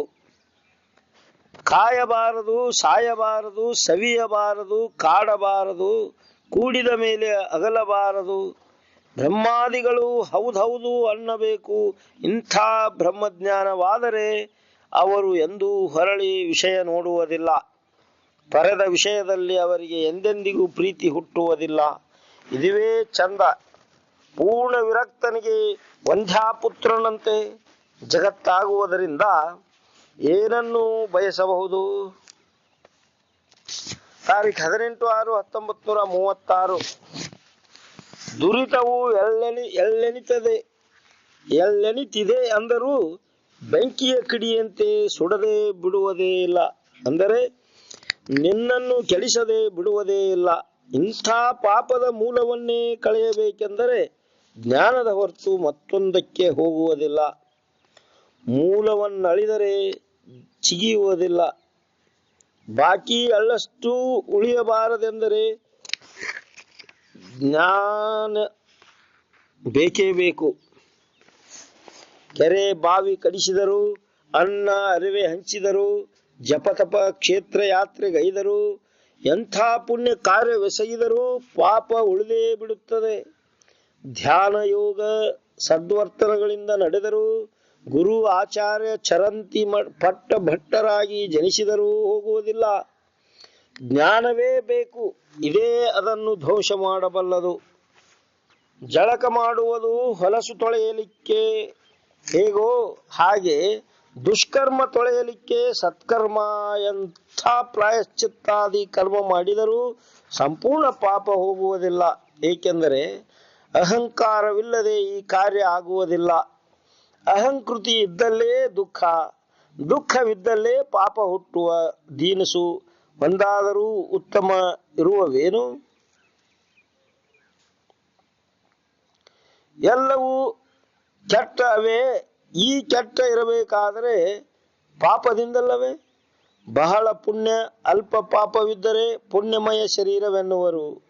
ದೇವತರ ದೇಹದಲ್ಲಿಯೂ ಪಾಪ ಇದ್ದೇ ಇದೆ. ಈ ಪಾಪ ಎಳ್ಳಿನಷ್ಟು ಇರಬಾರದೆಂದರೆ ಜ್ಞಾನ ಮಾಡಿಕೊಳ್ಳಲೇಬೇಕು. ಕರ್ಮ ಮಾಡಿದ್ದರಿಂದ ಪಾಪ ಬಂದಿದೆ, ಇದರಿಂದ ಜನ್ಮ. ಈ ಜನ್ಮವೇನೆಂದು ಯಾರೂ ತಿಳಿಯಲಿಲ್ಲ.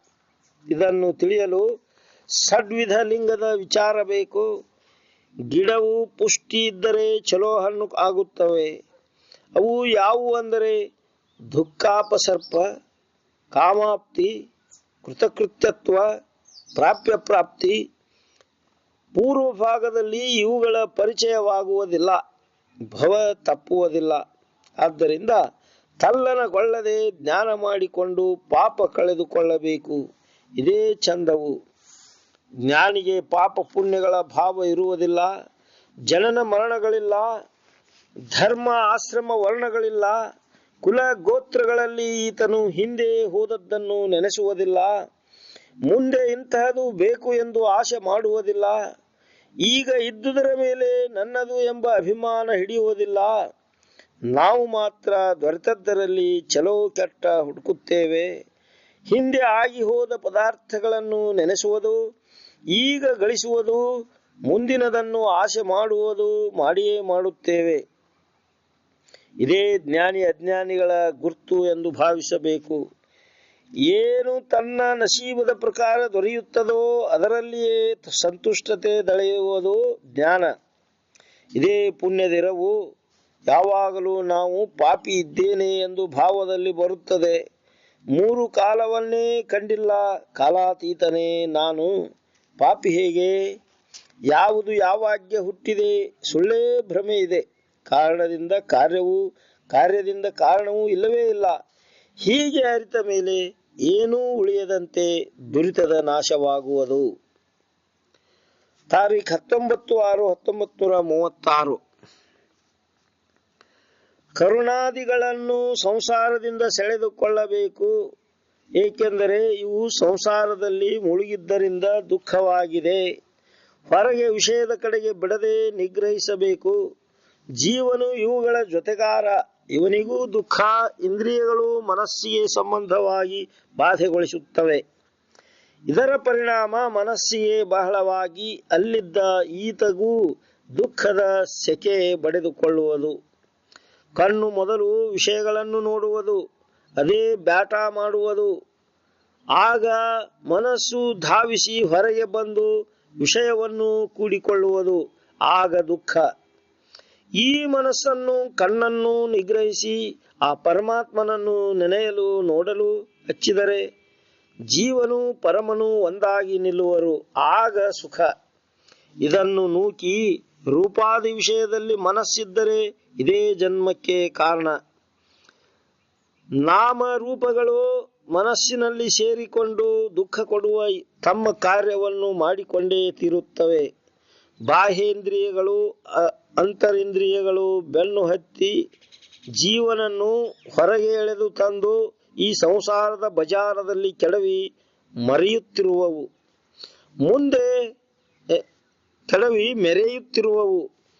ಮುಂದೆ ನಮ್ಮ ಗತಿ ಏನಾದೀತು ಎಂಬುದು ಅವಕ್ಕೆ ಗೊತ್ತಿಲ್ಲ. ತಮಗೂ ದುಃಖ, ತಮ್ಮನ್ನು ನಂಬಿದ ಜೀವಗೂ ದುಃಖ. ಆದ್ದರಿಂದ ಅಖಿಲ ಕರ್ಣಗಳನ್ನು ಸೆಳೆಯಬೇಕು. ಇಂದ್ರಿಯಗಳು ನಾಮರೂಪದಲ್ಲಿ ಸೇರಬಾರದೆಂದು, ಅಲ್ಲಿ ಸಿಕ್ಕಿಕೊಂಡರೆ ಹೊರಳಿ ಬರುವುದಿಲ್ಲವೆಂದು ಅರಿತ ಜ್ಞಾನಿಗಳು ಗುಡ್ಡ ಗಹ್ವರಗಳಲ್ಲಿ ಸೇರಿದರು. ಲೌಕಿಕರು ಮಾತ್ರ ಇಂಥ ನಾಮರೂಪಗಳನ್ನು ನೋಡಲಿಕ್ಕೆ, ಅಂದರೆ ಸಿನಿಮಾ ನಾಟಕಗಳನ್ನು ದುಡ್ಡು ಕೊಟ್ಟು ನಿದ್ದೆ ಕೆಟ್ಟು ನೋಡಲು ಹೋಗುತ್ತಾರೆ. ನಾವೇ ದುಡ್ಡು ಕೊಡುತ್ತೇವೆ, ನೋಡಲು ಬನ್ನಿರಿ ಎಂದು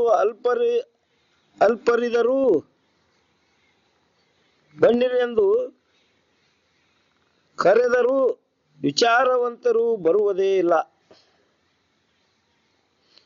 ಏಕೆಂದರೆ ಕರ್ಣಗಳು ನಾಮರೂಪಾದಿ ವಿಷಯದಲ್ಲಿ ಸಿಕ್ಕು ಭವದ ರಾಡಿಯ ಕಳಕು ಎಬ್ಬಿಸುತ್ತವೆ ಎಂಬುದು ಅವರಿಗೆ ಗೊತ್ತು.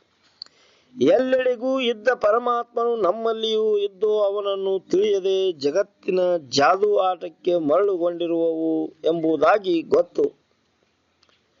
ಈ ರೂಪದಿ ವಿಷಯ ವಾಸನೆ ಉಳಿದಿರೆ ಮುಂದೆ ಜನ್ಮ ತರಲಿಕ್ಕೆ ಬೀಜ ಉಳಿದಂತೆ. ಅನಂತ ವಿಷಯ ನೋಡಿದರೆ ಅನಂತ ವಾಸನೆ, ಇದರಿಂದ ಅನಂತ ಜನ್ಮ. ಇಷ್ಟೇ, ಮತ್ತೇನೂ ಇಲ್ಲ. ಯಾವ ದೇಶದಲ್ಲಿ ಏನು ಇದೆ? ಏನಾದರೂ ಚಮತ್ಕಾರದ ಸುದ್ದಿ ಕೇಳಿ ನೋಡಲಿಕ್ಕೆ ಹೋದರೆ ಅದರ ನಾಮರೂಪ ನೋಡಿ ಅಲ್ಲಿ ಆಶಾ ಹುಟ್ಟಿ ವಾಸನಾ ಉಳಿದು ಅದೇ ಬೀಜವಾಗಿ ಜನ್ಮ ಕೊಡುತ್ತದೆ. ದುಃಖ ಕೊಡಲು ಈ ಸಂಸಾರದಲ್ಲಿ ಕರ್ಣಗಳು ಋಣಿಯಾಗಿರುತ್ತವೆ. ಇದು ತಿಳಿಯದೆ ನಾವು ಜನ್ಮ ತಾಳಿದ್ದು ಸುಖವೆಂದು ಭಾವಿಸಿದ್ದೇವೆ. ಮುಂದೆ ರಾಜನಾಗಬೇಕು, ದೊಡ್ಡ ಶ್ರೀಮಂತನಾಗಿ ಹುಟ್ಟಬೇಕು ಎಂಬ ಪ್ರವರ್ತನೆಯು ನಡೆದೇ ಇದೆ. ಇದೇ ದುಃಖ. ಇದರ ನಿವೃತ್ತಿಗೆ ಉಪಾಯ ಹುಡುಕುವುದಿಲ್ಲ. ರಾಟಾಳದಂತೆ ಭವದಲ್ಲಿ ಇಹಪರಕ್ಕೆ ತಿರುಗುವುದು ನಡೆದೇ ಇದೆ. ಆದ ಕಾರಣ ಇಂದ್ರಿಯಗಳನ್ನು ವಿಷಯದ ಕಡೆಗೆ ಹಚ್ಚಬಾರದು, ತತ್ವ ತಿಳಿಯುವುದಕ್ಕಾಗಿ ಹಚ್ಚಬೇಕು. ನಾವು ಏನು ಮಾಡಿದರೂ ಪರಮಾತ್ಮನ ಧ್ಯಾನದಲ್ಲಿದ್ದರೆ ಅವನಲ್ಲಿಯೇ ಐಕ್ಯರಾಗುತ್ತೇವೆ ಅಂದ ಬಳಿಕ ಕರ್ಣಗಳನ್ನು ಸೆದೆಬಡಿದು ಲೌಕಿಕ ವಿದೂರನಾರಾಗಿ ವಿರತ ಭಾವವ ಬಲಿಸಿ ಆತ್ಮವಿಚಾರ ಮಾಡುತ್ತಾ ನಡೆದರೆ ಮುಕ್ತರಾಗುವೆವು. ತಾರೀಖು 20/6/1936. ಬೇಡುವೆನ ಭವ ನಿಮ್ಮನು ಭವದಳು. ಪರಮಾತ್ಮನನ್ನು ಕುರಿತು ಸದ್ಗುಣಗಳನ್ನು ದಯಪಾಲಿಸು ಎಂದು ಬಲ್ಲವರು ಬೇಡಿಕೊಂಡರು. ನಾವು ಭೂಮಿ, ದ್ರವ್ಯ, ಸತಿಸುತರನ್ನು ಬೇಡುತ್ತೇವೆ. ಇದರಿಂದ ದುಃಖ. ಸದ್ಗುಣದಿಂದ ಮಾತ್ರ ಎಲ್ಲೇ ಹೋದರೂ ಮನ್ನಣೆ. ಗುಣವಿಲ್ಲದಿದ್ದರೆ ದೇವರಿಗೂ ಮನುಷ್ಯರಿಗೂ ಕೂಡ ಬೇಡಾಗುತ್ತೇವೆ. ಜಗತ್ತದಲ್ಲಿ ಯಾರಿಗೂ ಕೇಡಾಗಬಾರದು ಎಂಬುವವರಿಗೆ ಎಲ್ಲೇ ಹೋದರೂ ಸುಖವೇ ಸುಖವ. ಅನ್ಯರಿಗೆ ಒಮ್ಮೆ ಸುಖ ಒಮ್ಮೆ ದುಃಖ ಕೊಟ್ಟರೆ ನಮಗೂ ಮರಳಿ ಅದೇ ಬರುತ್ತದೆ. ಆದ್ದರಿಂದ ಸದ್ಗುಣ ಸಂಪಾದನೆ ಮಾಡಿಕೊಳ್ಳಬೇಕು. ಉಳಿದದ್ದು ಎಲ್ಲವೂ ಭ್ರಮೆ ವ್ಯವಹಾರ. ಈಶ್ವರನು ಸದಾ ಏಕೆ ಆನಂದ ಇರುತ್ತಾನೆ ಎಂದರೆ ಗುಣವಿರುವುದರಿಂದ. ನಾವು ಅವನಂತೆ ಇಲ್ಲ. ಎಲ್ಲರೂ ಮಕ್ಕಳನ್ನಷ್ಟೇ ಜೋಕೆ ಮಾಡುತ್ತೇವೆ. ತಿರುಕರು, ಯಾಚಕರು, ಜೋಗಿ, ಜಂಗಮರು ಬಂದರೆ ತಿರಸ್ಕಾರ ಮಾಡಿ ಬೈದು ಹಿಂದಕ್ಕೆ ಕಳಿಸುತ್ತೇವೆ. ಎಲ್ಲರೂ ಸುಖದಿಂದ ಇರಲಿ, ಕೈಲಾದ ಮಟ್ಟಿಗೆ ಸಹಾಯ ಸಲ್ಲಿಸೋಣ ಅಂದಮಗೆ ಈ ಮೋಕ್ಷ ಅಥವಾ ಇಹಪರದಲ್ಲಿ ಸೌಭಾಗ್ಯ. ಭೇದ ಬುದ್ಧಿ ಇರಬಾರದು. ಸಾಯುವ ಜನಕ್ಕೂ ಸುಖವಾಗುವ ಕೆಲಸ ಮಾಡಬೇಕು. ಈಗ ದಾರಿಯಲ್ಲಿ ಒಬ್ಬ ಹೊಲೆಯರವನು ಸಾಯುವ ಸಂಕಟದಿಂದ ಗಂಟಲು ಒಣಗಿ ನೀರೆಂದು ಪರಿತಪಿಸುತ್ತಿದ್ದ. ಅದೇ ಸಮಯಕ್ಕೆ ಶಿವಪೂಜೆಗಾಗಿ ತಂಬಿಗೆ ಬೆಳಗಿಕೊಂಡು ತುಂಬಿದ ಕೊಡದೊಳಗಿನ ನೀರು ತಕ್ಕೊಂಡು ಒಬ್ಬ ಹೊರಟಿದ್ದ. ಅವನು ಆ ಸಾಯುವವನ ಬಾಯಲ್ಲಿ ಆ ನೀರನ್ನು ಹಾಕಲೇಬೇಕು. ಹಾಗೆಯೇ ಒಯ್ದರೆ ಇವನೇ ಹೊಲೆಯ. ಲಿಂಗಾಯತರ ಗುಡಿಯಲ್ಲಿ ಇತರ ಜನರು ಹೋಗಬಾರದು. ಬ್ರಾಹ್ಮಣರ ಗುಡಿಯಲ್ಲಿಯೂ ಇದೇ ಭೇದವಾದ. ಈ ಗುಣಗಳಿದ್ದವರು ಎಂದೂ ಸುಖ ಕಾಣುವುದಿಲ್ಲ. ಇನ್ನು ಹೊಲೆಯವನಾದರೂ ನಿತ್ಯ ಶಾಸ್ತ್ರಕ್ಕೆ ಬಂದರೆ ಇಲ್ಲಿ ನಡೆದಂಥ ನಿಯಮಾದಿಗಳನ್ನು ಅನುಸರಿಸಿ ಪಾಲಿಸಿದರೆ ಅವನಿಗೂ ಗತಿಯಾಗುತ್ತದೆ. ಆದರೆ ಅವನು ಹಿಂಸೆಯನ್ನು ಮಾಂಸ ಭಕ್ಷಣವನ್ನು ಬಿಡಬೇಕು. ಮುಂದೆ ಇವನೇ ಪರಮಾತ್ಮನನ್ನು ತಿಳಿಯುತ್ತಾನೆ. ಗುಣಿಗೇಡಿಯು ಮಾತ್ರ ಎಲ್ಲಿ ಹೋದರೂ ಜಗಳ ಮಾಡುತ್ತಾನೆ. ಇಂಥವನಿಗೆ ದುರ್ಗತಿ.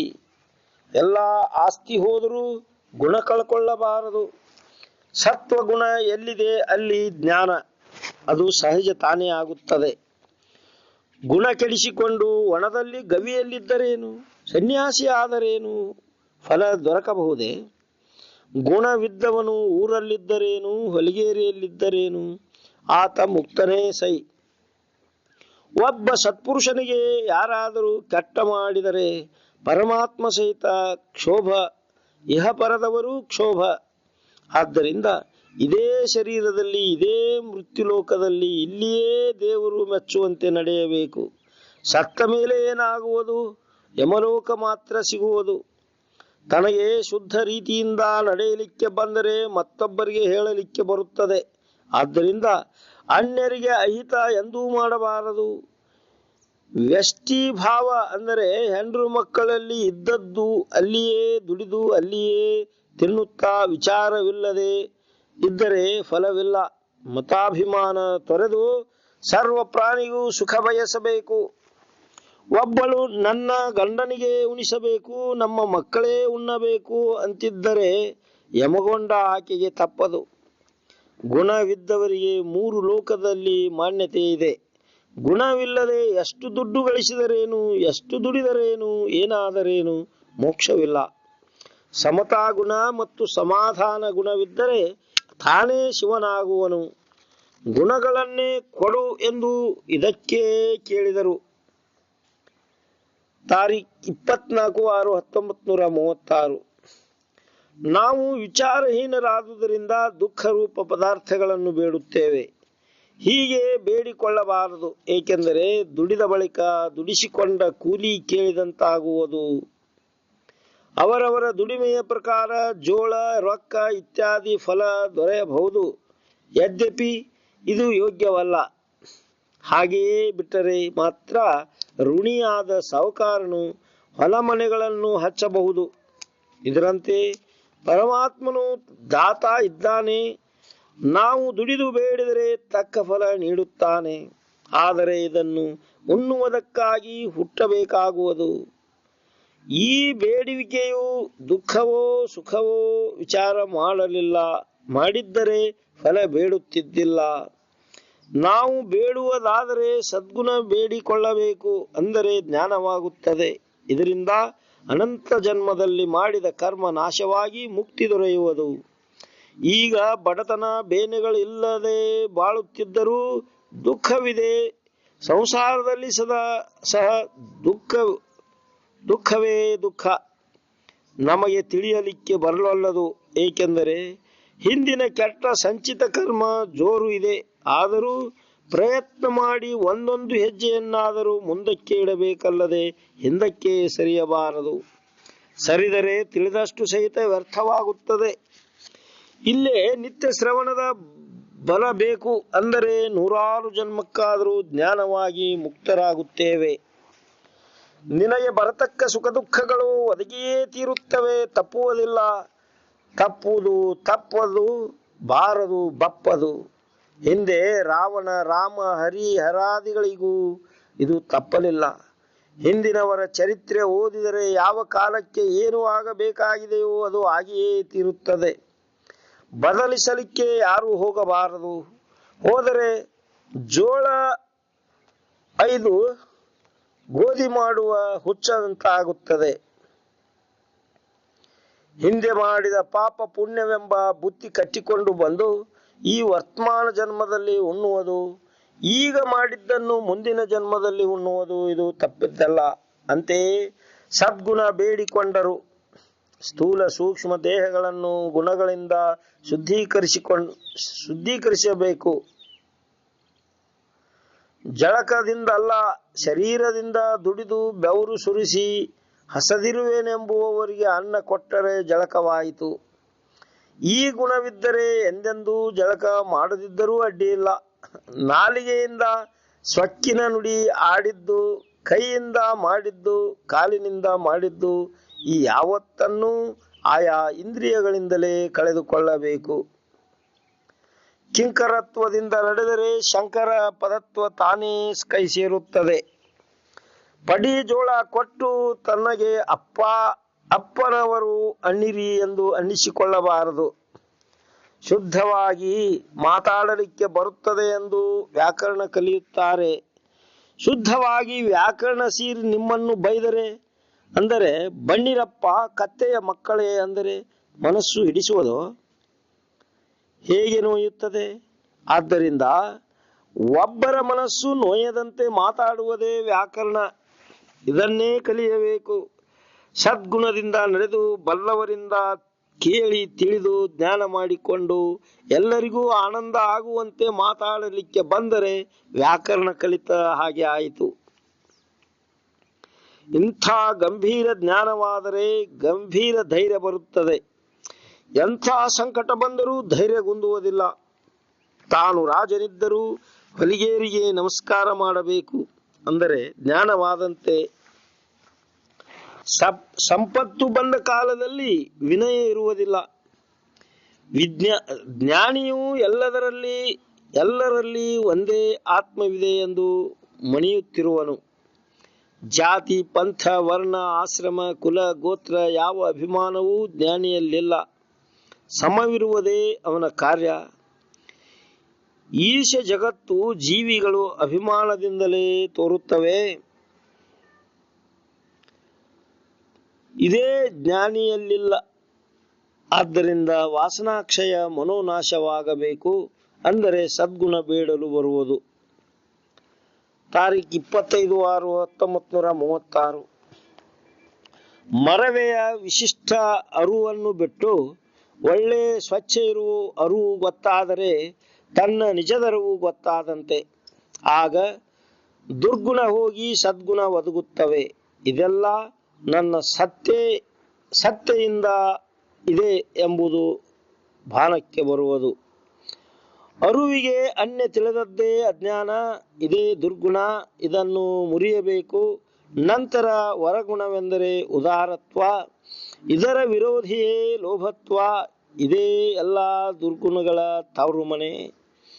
ತಿನ್ನದೆ ತಿನಿಸದೆ ಎಷ್ಟು ದುಡ್ಡು ಕೂಡಿಸಿದರೂ ಅಷ್ಟು ಪಾಪ ಕೂಡಿಸಿದಂತೆ ಎಂಬುದನ್ನು ಇದು ತಿಳಿಸುವುದಿಲ್ಲ. ಬಸವಾದಿ ಪ್ರಮಥರು ಮಾತ್ರ ಇದನ್ನು ಎದುರಿಸಿದರು. ಜೀನತನ ಅವರು ಎಂದೂ ಮಾಡಲಿಲ್ಲ. ನಾಳಿಗೆ ಏನಾದರೊಂದನ್ನು ಉಳಿಸಿದರೆ ಅದು ಎಂಜಲವೆಂದು ತಿಳಿಯುತ್ತಿದ್ದರು. ಹಾರುವರು ಅಡಿಗೆಗೆ ಅಷ್ಟೇ ಎಂಜಲವೆಂದು ಬಿಸಾಕುವರು. ದುಡ್ಡಿಗೆ ಇಲ್ಲ. ಬಸವಣ್ಣನವರು ದುಡ್ಡಿಗೂ ಎಂಜಲವೆಂದರು. ನಿತ್ಯದ ದುಡಿಮೆಯಲ್ಲಿ ಅವತ್ತಿನ ತಮ್ಮ ಖರ್ಚಿಗೆ ಇಟ್ಟುಕೊಂಡು ಉಳಿದ ಎಲ್ಲವನ್ನು ದಾನ ಮಾಡುತ್ತಿದ್ದರು. ಹೀಗೆ ಮಾಡಿದರೆ ಇದೇ ಜನ್ಮದಲ್ಲಿ ಮುಕ್ತಿಯಾಗುತ್ತದೆ. ಇಂಥ ವರಗುಣ ಬೇಕು. ಇದರಿಂದ ಜ್ಞಾನೋದಯ ಪರಮಾತ್ಮನು ಯಾವತ್ತು ಜಗತ್ತುಂಟು ಮಾಡಿ ಇದರಿಂದ ಜ್ಞಾನೋದಯ ಪರಮಾತ್ಮ ಯಾವತ್ತು ಜಗತ್ತುಂಟು ಮಾಡಿ ಜೀವಿಗಳಿಗೆ ಕೊಟ್ಟಿದ್ದಾನೆ. ತನಗೇನೂ ಇಲ್ಲ. ಇದುವೇ ಗುಣ.